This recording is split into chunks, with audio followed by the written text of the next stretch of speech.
Good morning class 6। बेटा pronoun वाला chapter grammar में कंटिन्यू हो रहा है, ठीक है। पजेसिव प्रोनाउन तक हो चुका है। अब नेक्स्ट टॉपिक है रिफ्लेक्सिव प्रोनाउन। प्रोनाउन की सिंपल डेफिनेशन तो आप जान ही रहे हो। The word used instead of a noun is called pronoun, ठीक है। अब what is reflexive pronoun? A pronoun when used as the receiver of an action is called reflexive pronoun. वह pronoun जो एक्शन हो रहा है उस एक्शन को रिसीव करने वाले के लिए यूज होता है, ठीक है।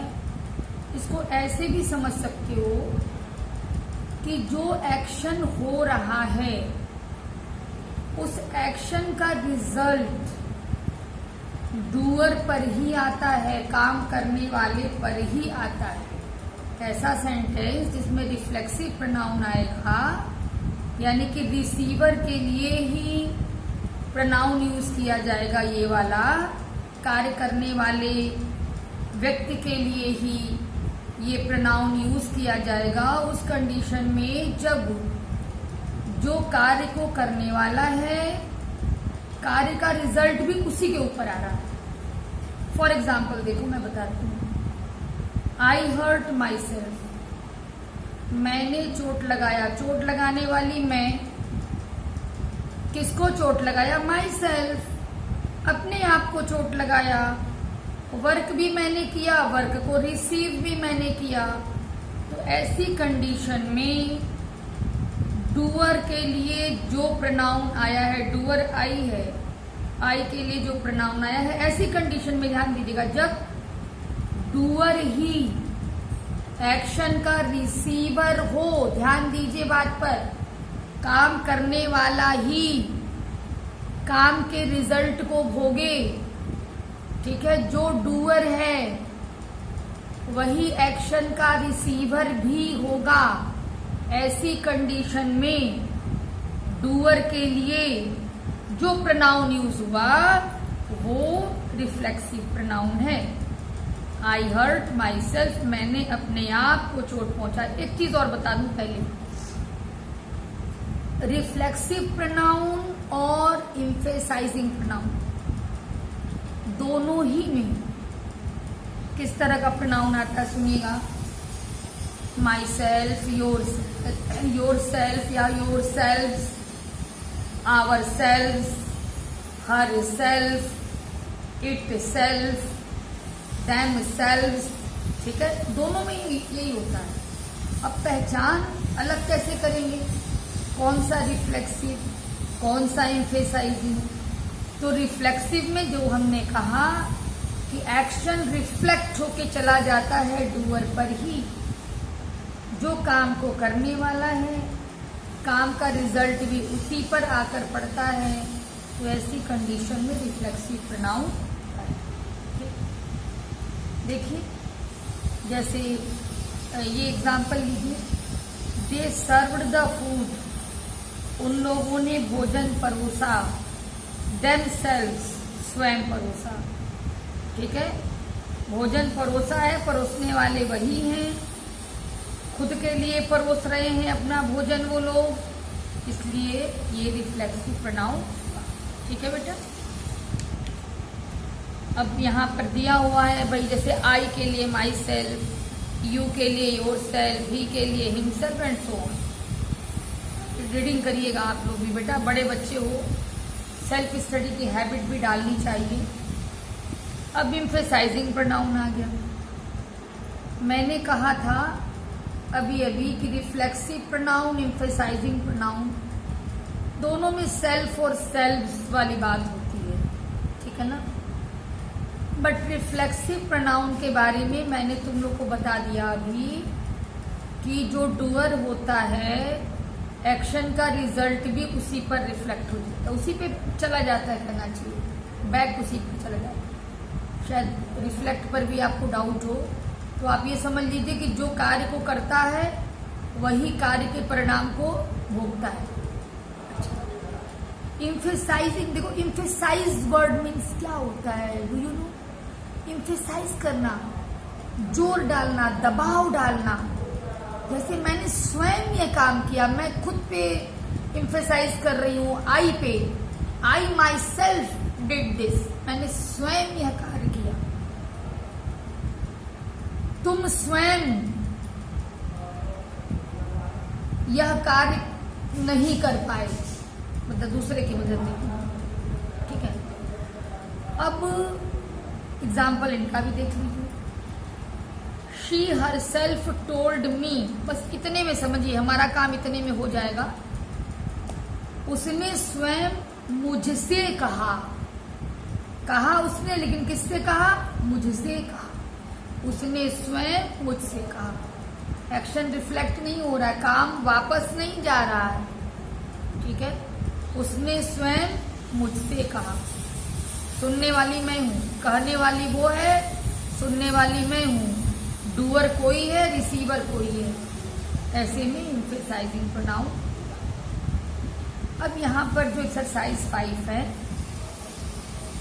इसमें रिफ्लेक्सिव प्रोनाउन और एम्फेसाइजिंग प्रोनाउन हमें बताना है कि किस सेंटेंस में रिफ्लेक्सिव है, किस में एम्फेसाइजिंग है। तो बेटा इसके लिए आपको सीरियसली स्टडी करना पड़ेगा। ये सब रटने वाली चीज नहीं है। जरूरी नहीं कि एग्जाम में मैं यही सेंटेंस दूं। जैसे मैंने एक्टिव पैसिव का एग्जाम लिया, आपका टेस्ट में दिया, तो मैंने सेम सेंटेंस नहीं दिया था। तो एक्सरसाइजेज में मैं सेम एक्सरसाइज दूं, ये जरूरी नहीं है। ठीक है ना? ग्रामर में बिल्कुल डिफरेंट एक्सरसाइज होगी, और ग्रामर का पेपर ये डिसाइड कर देगा कि आप कितने कायदे से स्टडी कर रहे हो और कितने सिंसियरली तुम लोग ये वीडियो सुन रहे हो। इसीलिए प्लीज बी सिंसियर, बेटा ध्यान से सुनिए और समझिए। ये सेंटेंस दिया हुआ है, 10 सेंटेंस। आपको बताना है कि किसमें एम्फेसाइजिंग प्रोनाउन का यूज है और किसमें रिफ्लेक्सिव। अब देखिए, मैं 1-2 बताती हूँ, बाकी स्टडी करिएगा खुद। I myself heard him tell lies, मैंने स्वयं सुना उसको झूठ बोलते हुए। ठीक है ना? मैंने स्वयं सुना, लेकिन झूठ कोई दूसरा बोल रहा है। सुने ये है, लेकिन झूठ कोई दूसरा बोल रहा है। काम को करने वाला कोई और है, बोल कोई और रहा है, सुन कोई और रहा है, दोनों अलग अलग हैं। इसका मतलब कि एम्फेसाइजिंग है। एक और पहचान होती है एम्फेसाइजिंग की। ठीक है, ये आई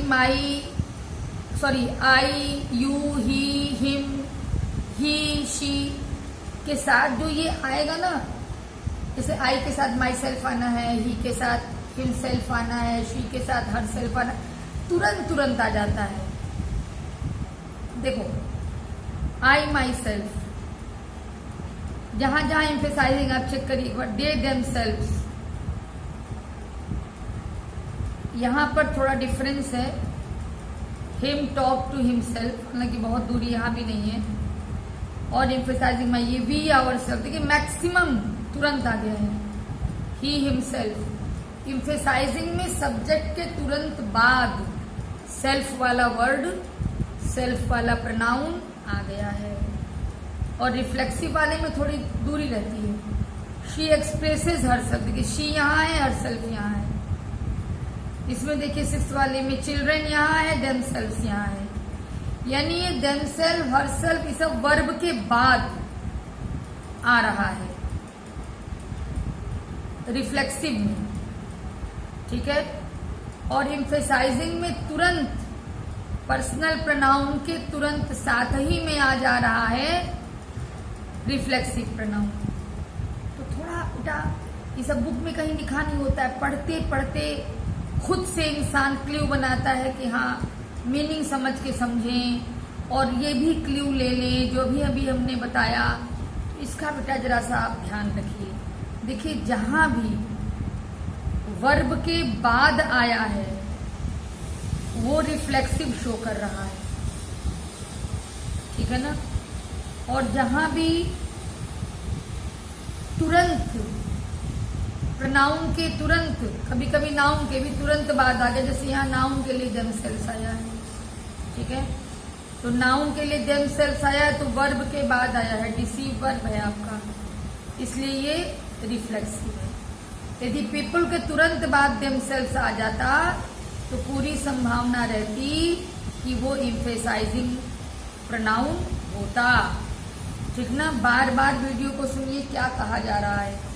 अब आ गया ये रिलेटिव प्रोनाउन पर। रिलेटिव प्रोनाउन क्या करेगा, रिलेट करेगा सेंटेंस को, दो सेंटेंस को रिलेट करेगा। जैसे this is the man who helped me, यह वह व्यक्ति है जिसने मेरी मदद की, ठीक है। तो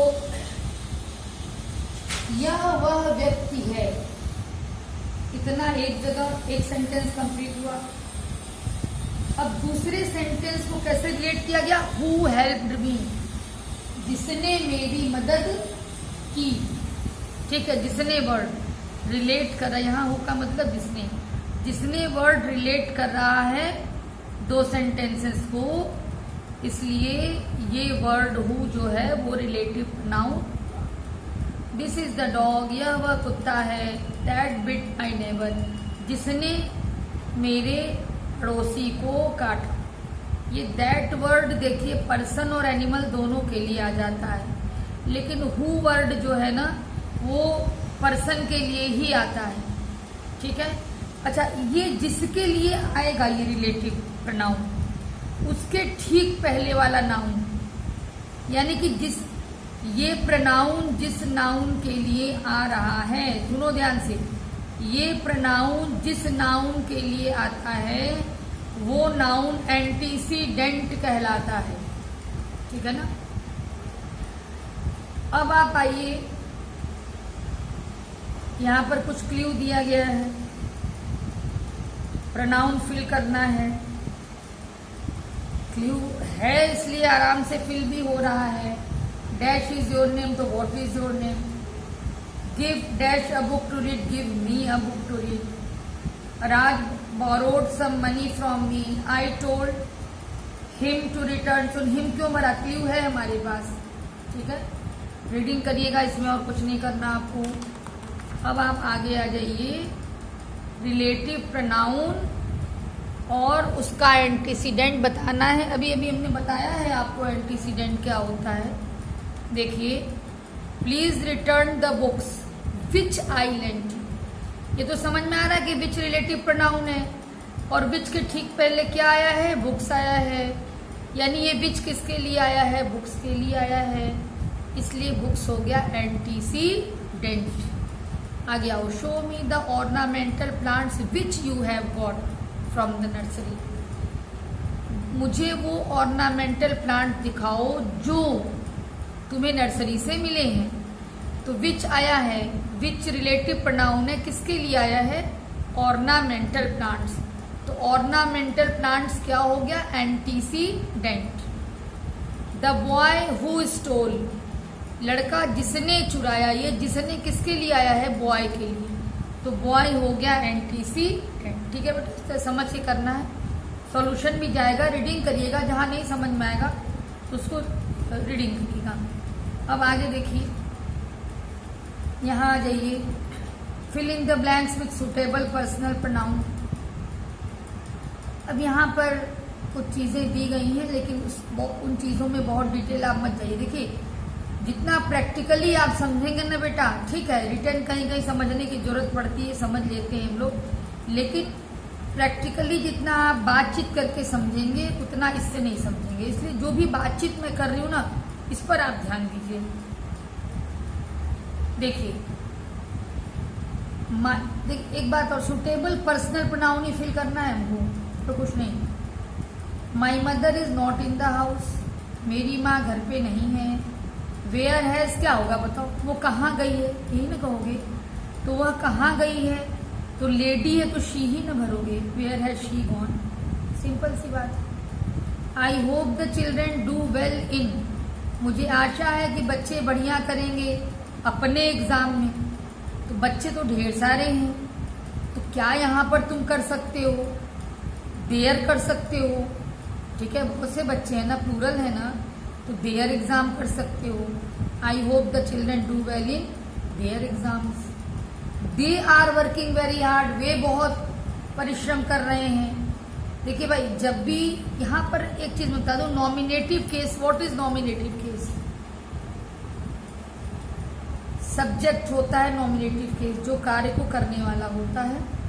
और अफर्मेटिव सेंटेंस में ये सबसे पहले आता है, आई वी यू दे, इसका प्लेस जो है ही शी, सेंटेंस में सबसे पहले होता है। यहाँ पे देखिए फुल स्टॉप के बाद सेंटेंस शुरू हुआ था, आर वर्किंग वेरी हार्ड, इसीलिए हमने यहाँ पे दे आराम से भर दिया, they are working very hard. They subject nominative case के रूप में यहाँ पे आया, वे लोग कठिन परिश्रम कर रहे हैं। Manish and Mohit are my friends, Manish और मोहित मेरे दोस्त हैं, दो लोग हैं ना। आई नो देम, देखिए वर्ब के बाद जब भी आएगा तो ऑब्जेक्टिव केस या इन्होंने एक्यूजेटिव केस उसको नाम दिया है, ठीक है। ऑब्जेक्टिव केस को उन्होंने नाम दे दिया है एक्यूजेटिव केस, ठीक है। तो वर्ब के बाद देखिए वर्ब है नो, वर्ब के बाद जब भी आएगा एक्यूजेटिव केस आएगा। Me, us, you, him, her, it, them. तो आई नो क्या आएगा?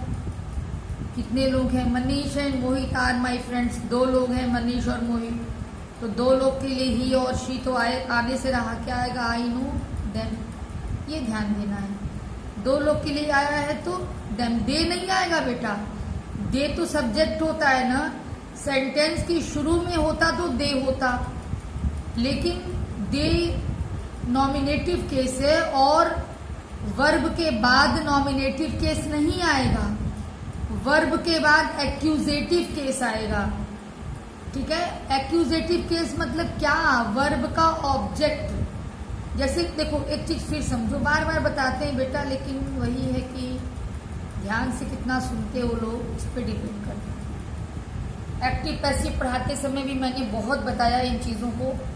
देखिए आई नो देम, ये सेंटेंस देखिए, मैं उन्हें जानता हूं। जानने वाला कौन? मैं उन्हें जानता हूं या मैं उन्हें जानती हूं, कुछ भी। आई सब्जेक्ट हो गया, जानना वर्ब है, वर्ब हो गया। मैं जानता हूं, किन्हें जानता हूं भाई, क्या जानता हूं, किन्हें जानता हूं, देम, तो देम क्या हो गया? ऑब्जेक्ट। तो ये सब्जेक्ट जो है ये नॉमिनेटिव केस है बेटा, और ये ऑब्जेक्ट जो है वर्ब का ऑब्जेक्ट, ये वर्ब है ना, वर्ब का सब्जेक्ट आई है और वर्ब का ऑब्जेक्ट देम है। अब मैं तो इतने प्रेम से समझा रही हूं, अब आप लोगों में से कितने लोग प्रेम से समझ रहे हो आई डोंट नो, लेकिन यदि एक सेंटेंस भी आपने मिस किया तो बहुत बड़ी चीज गंवा दोगे बेटा, इसीलिए बहुत ध्यान से सुनो। ये वर्ब है, वर्ब का सब्जेक्ट आई और वर्ब का object them. Subject nominative case कहलाता है और ऑब्जेक्ट एक्यूजेटिव केस कहलाता है, ठीक है। अब इसी बेस पर यहाँ आपको फिल करना है, जहां सेंटेंस की शुरुआत में भरना होगा। फॉर एग्जाम्पल 7th में देखिए, are working, kindly do not disturb, देखिए एकदम स्टार्टिंग में है, आप यहाँ दे भर सकते हैं, आप वी भी भर सकते हैं, दे आर वर्किंग या वी आर वर्किंग।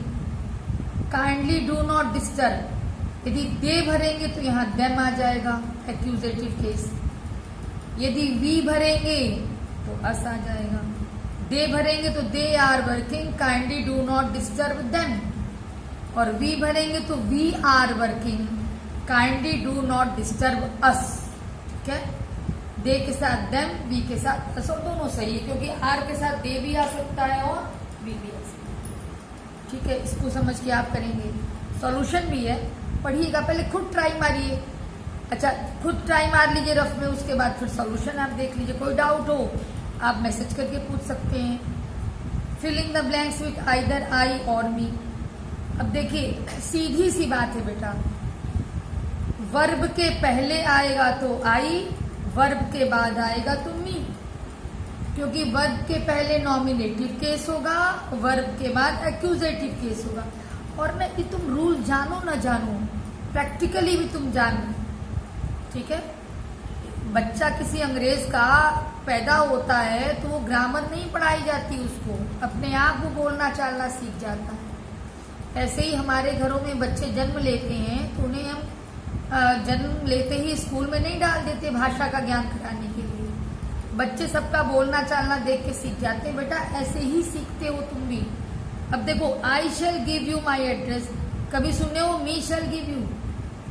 और बाय रूल क्या है, यदि वर्ब है तो वर्ब के पहले सब्जेक्ट आएगा, यानी नॉमिनेटिव केस। नॉमिनेटिव केस मतलब सब्जेक्ट। यू एंड आई, यहाँ भी वर्ब बाद में है इसलिए आई। प्लीज गिव मी, क्यों? क्योंकि यहाँ पे गिव वर्ब के बाद आना है, तो वर्ब के बाद आना है तो मी, वर्ब के पहले आना है तो आई। यही आई और मी में आपको डिसाइड करना है। ठीक है बेटा, ये चैप्टर आपका कंप्लीट हुआ। सॉल्यूशन भी जा रहा है, वो जिस तरह से किया गया है कॉपी में वैसे ही आप भी करिएगा और बार बार रीडिंग करिएगा। बुक में भी कंप्लीट कर लीजिएगा और बुक से देख के फिर कॉपी में कंप्लीट कर लीजिएगा। ठीक है बेटा, यही होमवर्क है आपका, कॉपी कंप्लीट करिए फटाफट। थैंक यू बेटा।